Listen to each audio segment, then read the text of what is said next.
नमस्कार, आपण पाहत आहात ग्लोबल न्यूज 18 आणि आपण आहात माझ्या सोबत. मी आहे सलीम खदीब. पाहूया मुंबईतील काही महत्त्वाच्या घडामोडी.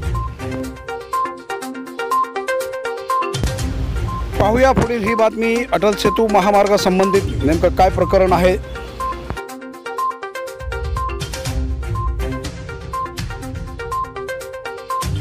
अटल बिहारी वाजपेयी सेतूवर खड्डा पडल्यामुळे वाहतूक विस्कळीत होत आहे.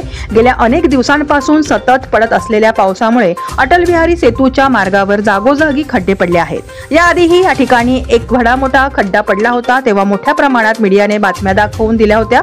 परंतु आजपर्यंत या ठिकाणी भला मोठा खड्डा पडलेला असतानाही अजूनपर्यंत हा खड्ड्याचे काम पूर्ण झाले नसल्याने वाहतूक विस्कळीत होत आहे. आपण व्हिडिओमध्ये पाहू शकता, डाव्या बाजूकडील वाहतूक उजवी बाजूकडे वळवून एकाच बाजूला दोन मार्गाने गाड्या वळवल्याने हे वाहन चालकांना नाहक त्रासाला सामोरे जावं लागत आहे. मुंबई महानगर प्रदेश विकास प्राधिकरण MMRDA ने या समस्येची दखल घेतली आहे आणि कंत्राटदाराला एकूण 1 कोटी रुपयांचा दंड ठोठावला आहे. हा पूल 21.8 किलोमीटर लांबीचा असून त्याची किंमत 17,840 कोटी इतकी आहे.